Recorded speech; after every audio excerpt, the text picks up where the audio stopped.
Fala pessoal, seja bem-vindo a mais um vídeo aqui do nosso canal. E no vídeo de hoje vamos ver aí as últimas notícias do São Paulo, que ganhou por 3-1. É um jogo fora de casa na Libertadores, a gente sabe que não é fácil e a mídia repercutiu demais. Ficou interessado em saber o que foi que eles falaram? Então assista esse vídeo até o final. Alex, o São Paulo enfrentou o Cobresal, um time bastante frágil hoje, né? Jogando no Chile, fez uma boa vitória. Eu estava fazendo as minhas contas, eu não sou lá um expert em matemática. Mas se eu não tiver errado, são 5 jogos do Zubeldia, 4 vitórias e um empate. O homem ainda não perdeu comandando o São Paulo.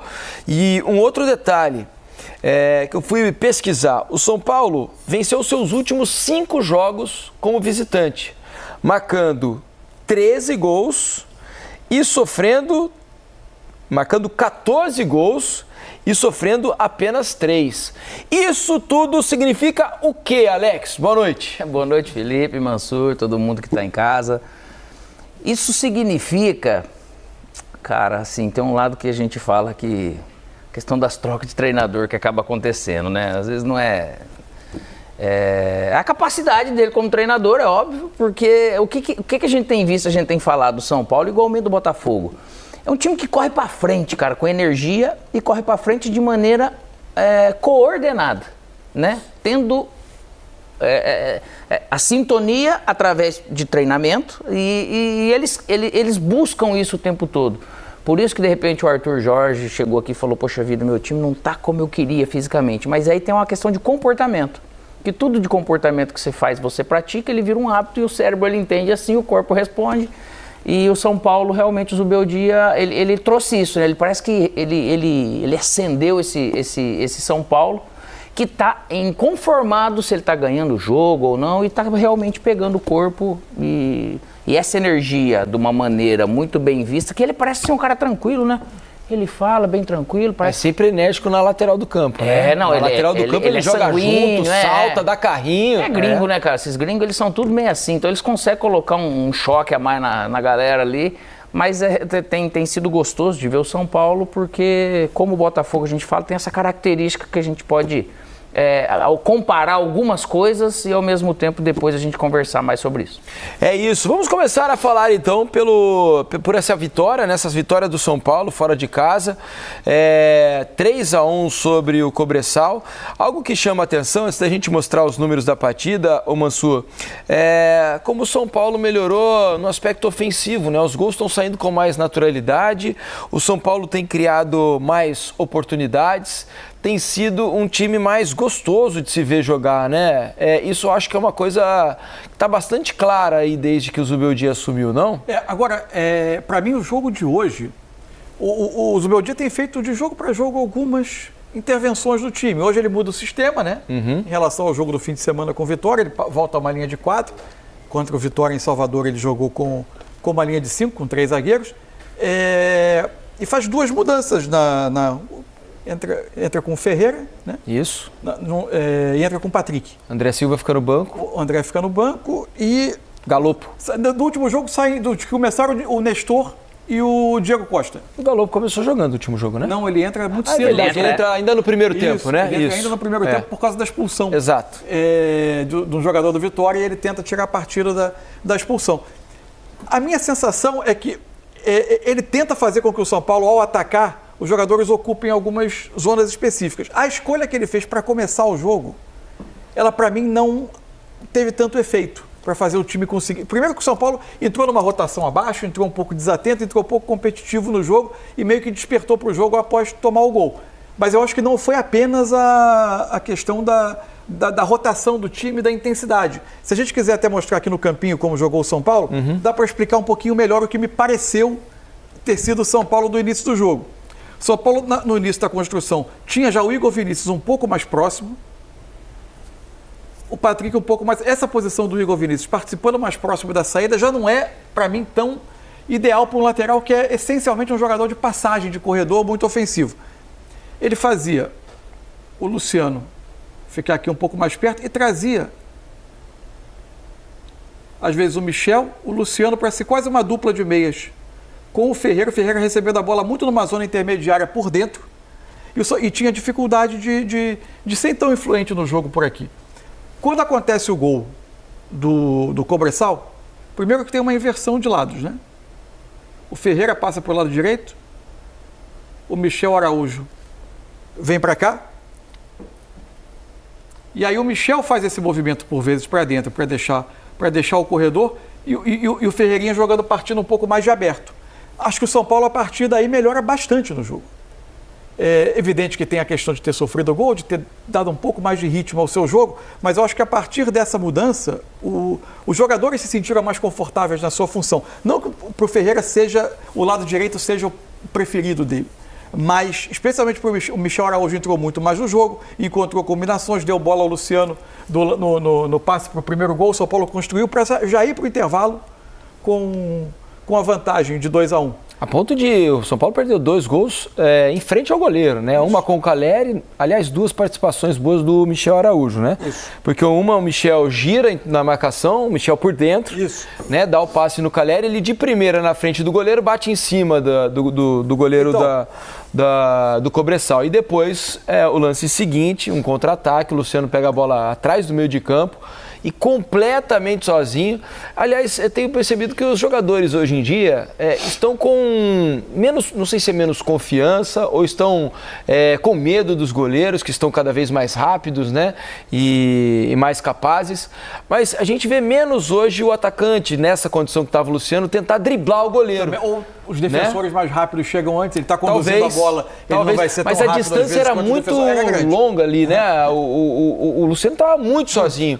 E ele, ao invés de tentar dar o drible, o goleiro estava na linha da grande área, né? Estava muito adiantado. Então dava para ele dar um tapa até longo. É que assim, quando ele erra essa cavada ele pode estar porque o goleiro está muito longe do gol. Muito longe. Então ele pode fazer uma bola mais longa. Só que o goleiro ali na área, cara... É uma jogada mais difícil, né, Alex? Sim, do que driblar o goleiro, mas né? Pra fase de confiança que ele tá e com a qualidade que ele tem, beleza. Só que se você vem, cara, com um defensor já não é fácil você pegar um cara embalado, pro goleiro é pior. Melhor que eles estejam fisicamente mais rápidos, cara, uma tirada de lado é muito difícil pro goleiro pegar, ainda mais naquele caso que tava ele mano a mano com o goleiro. E outra, né, o Luciano não é um jogador ultra veloz, mas tá longe de ser lento. Não. Né? Então teria total capacidade de driblar o goleiro àquela altura, e lembrando, o jogo tava 1-1. Isso, o jogo naquele momento.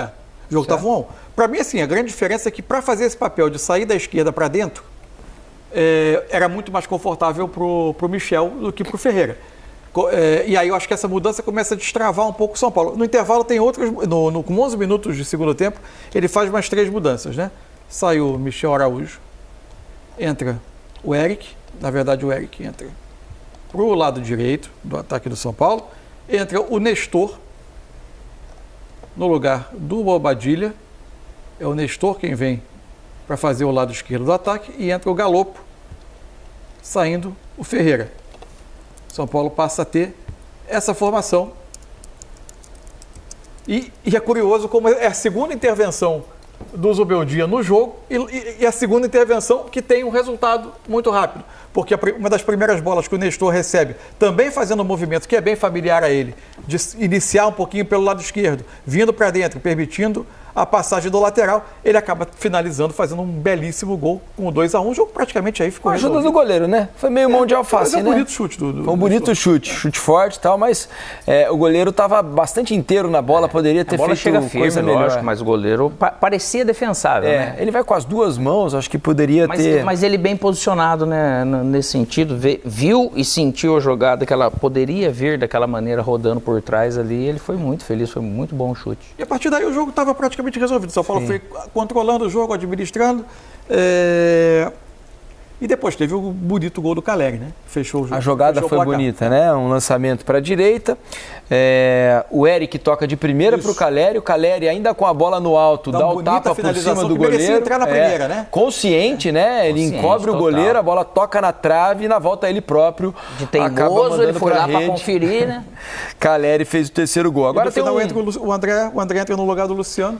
E tem uma preocupação, né? Se tem algo de ruim nesse jogo de hoje, uma preocupação é a saída do Caleri no final, um problema na panturrilha direita, né? E acho que isso deve estar preocupando bastante o torcedor do São Paulo. Menos mal que as entradas do André tenham dado confiança, né? Isso, o André tem se mostrado um jogador que vai ser bastante útil na temporada. É lógico que perder o Caleri é muito ruim, Mas há um tempo atrás ele era um jogador sem substituto natural.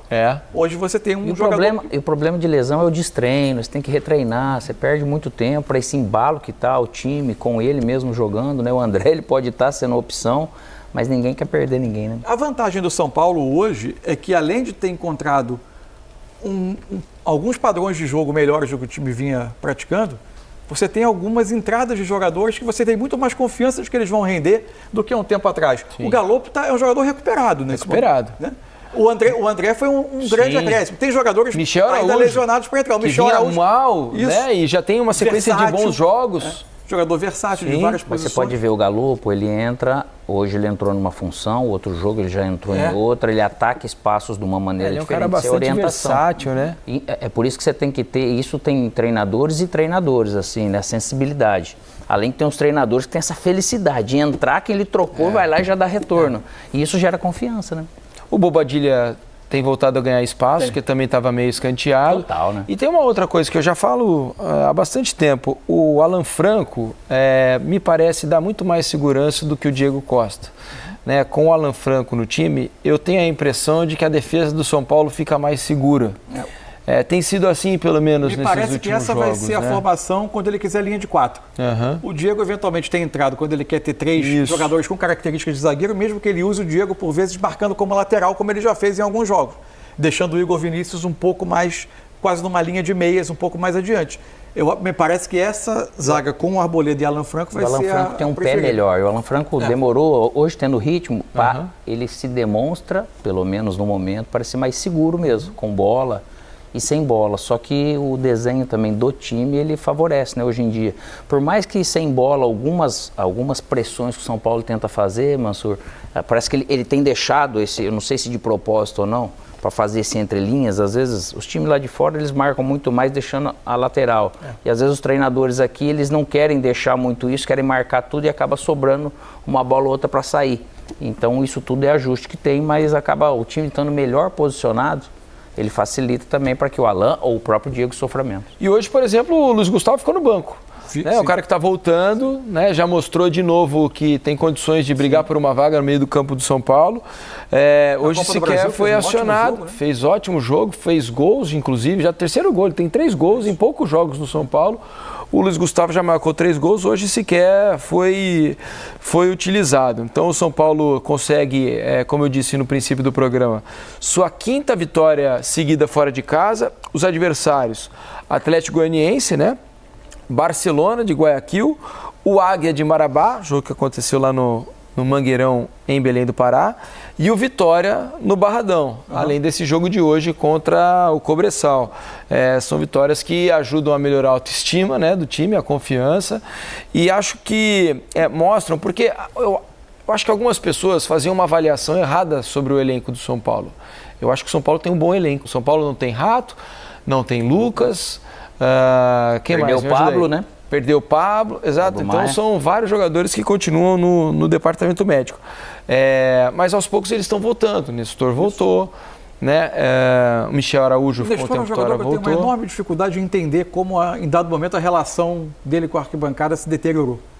Para mim, um jogador que ele é muito útil. Sabe que eu tenho a impressão, Massu, de acompanhar muito a carreira do Nestor, quando ele jogava mais como um segundo homem do meio campo, como um camisa 8, e o Nestor, desde as categorias de base, mostrava que ele tinha muita qualidade técnica. Bola, inteligência. Exatamente, muita inteligência.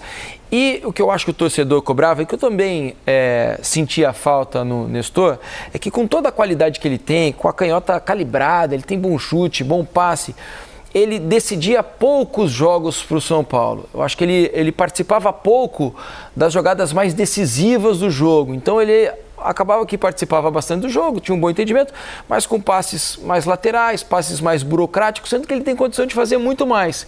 E ele, a partir do fim da Copa do Brasil, ele jogando numa função mais pelo lado esquerdo, né, aberto pela esquerda, ele melhorou demais o rendimento e sendo muito mais decisivo, seja com as bolas lançadas à área, que ele tem, né, uma batida muito boa, com o chute de longa distância, às vezes entrando um pouco mais na área, ele se tornou, a partir principalmente da fase final da Copa do Brasil, na minha modesta opinião, um jogador mais decisivo e mais de acordo com a qualidade que ele tem. Eu acho que isso faltava e o torcedor também percebia isso. isso. Eu acho que o torcedor identificava que era um jogador de qualidade, mas que decidia pouco. E ele, a partir da metade final do ano, né, do São Paulo em 2023, acho que ele começou a cumprir mais o que se imaginava dele lá no início da carreira, né? Embora ele ainda esteja no início dela. É um jogador início, né? Mas eu acho que passa um pouco por isso, né? Pela expectativa e a realidade. Tem algumas características dele que não são tão simples de encontrar. Um jogador que é capaz de desempenhar em várias posições, Sim. Um jogador que consegue participar muito bem sem bola, que dá equilíbrio ao time. Quando o Dorival o encontra pelo lado esquerdo, ele faz o São Paulo ser muito equilibrado naquela reta final de temporada, nos jogos de Copa principalmente, que eram o alvo do São Paulo, e ele aparece com gols importantíssimos, né? Tá na história o gol do título que o São Paulo tanto buscou da Copa do Brasil. É isso. Deixa eu mostrar para vocês os números do jogo, para a gente entender um pouco mais como foi essa vitória do São Paulo hoje contra o Cobresal, 3-1 lá no Chile, né? Vai aí, ó, a gente vai colocar para vocês aí. Posse de bola, o São Paulo ficou muito mais com a bola, né? 62% a 38%, 15 finalizações do São Paulo, só 7 do Cobresal. No alvo, 2 finalizações do Cobresal, 10 do São Paulo. O São Paulo exigiu bastante do goleiro. Escanteios 3-2 São Paulo, faltas cometidas 13 do São Paulo, 7 do Cobresal. Não tivemos impedimentos no jogo, hein? Algo raro, nenhum impedimento. Na outra página, a gente vai mostrar para vocês que o São Paulo trocou 593 passes, que é isso, hein? Quase 600 passes, contra quase 300 do Cobresal, 295. Precisão de 90%, uma boa dose aí do São Paulo, contra 83 do Cobresal. 8-5 em desarmes para o São Paulo, 2 cartões amarelos para o time chileno, apenas 1 do São Paulo. Não houve expulsões no jogo. E aí o mapa de calor... que diz aí que o São Paulo jogou muito mais pelo lado direito do que o lado esquerdo. Veja como está pouco povoado o ataque do lado do Cobresal, né? Incomodou bastante pouco o São Paulo. Mas no início do jogo, né? E o gol do Cobresal sai num erro, numa saída de bola do São Paulo. Sim. Que também não estava ajustada naquele início, com a posição que o time tinha no início do jogo. É um passe do Alisson, o Bobadilha vai tentar dominar, ele acaba não conseguindo controlar, é desarmado. E o São Paulo acaba sendo pego com a defesa saindo e toma o gol. Mas, assim, tecnicamente também tem uma diferença muito grande, né? Bastante. É lógico que o São Paulo está no seu processo de evolução, que é inegável, tem todos os méritos. Depois de um início difícil na Libertadores, está classificado, mas Agora, você vê como é a questão, né? Foi como muda o momento do time e também as características do jogo. O Cobresal, que veio ao Morumbi só para se defender, deu muito mais trabalho ao São Paulo para furar um bloqueio de um time todo ele colocado lá atrás do que hoje, jogando na casa do adversário. Pois bem, pessoal, tá aí mais um vídeo, né? O Luciano abriu o placar para o São Paulo aos 38 do primeiro tempo, né? E era o gol de empate, pois o Diego Coelho fez o gol aos 23 do primeiro tempo, então o São Paulo começou perdendo, depois empatou. E já no segundo tempo, o Rodrigo Nestor fez o segundo gol do São Paulo. E já mais adiante, né, o Caleri fez o terceiro gol do São Paulo. O São Paulo que está aí com esse treinador na Libertadores com 100% de aproveitamento, né? 2 jogos fora de casa e 2 vitórias aí na Libertadores, né? O novo treinador tem mostrado um trabalho muito bom, principalmente nessa Libertadores. Ele achou a forma do novo time jogar, o novo time do São Paulo. Você vê que é uma nova forma de jogo, né? Mesmo com os desfalques, mesmo com as estrelas como o Lucas estando contundido, desfalcando o time, ele ainda consegue ali ter um São Paulo na mão, né? Fazer com que o São Paulo joga um futebol muito vistoso, né? Um futebol muito bonito de se assistir, principalmente quando joga fora de casa, né? Parece que o São Paulo jogando fora de casa está jogando em casa. Isso aí ajuda bastante. Os caras estão comprometidos com o novo trabalho do treinador, estão comprometidos com a nova metodologia, né? Isso aí é muito bom. Os caras compraram a ideia do treinador e tem feito aí um bom trabalho, né? Você vê, hoje saiu perdendo, manteve a calma e fez o gol de empate. Logo em seguida eles viraram no segundo tempo, fez 2 gols no segundo tempo e saiu com 3-1, já aí consolidando a sua classificação para a próxima fase da Libertadores. Agora vai tentar aí, né, pegar quem sabe uma liderança do grupo com que isso meio que facilita, né? Facilita ali a decisão, pois você sendo o primeiro do grupo, você decide em casa os outros jogos, e isso aí é muito, muito bom, né, para o time. Mas o São Paulo, antes mesmo de acabar a fase de grupo, já se classificou para a próxima rodada, já está na próxima rodada, na próxima fase da Libertadores. Isso aí é muito bom, né? Então dá mais ânimo os caras jogarem, e agora tem que se preparar, porque tem Campeonato Brasileiro e não é fácil. Sempre tem um jogo um atrás do outro, né? Não tem descanso os caras praticamente. Então, pessoal, espero que vocês tenham gostado do vídeo. Deixe seu like, comente aqui embaixo, ative o sininho de notificações se for novo aqui no canal. Já se inscreva para não perder os próximos vídeos. Tamo junto, é nóis e até a próxima. Fui!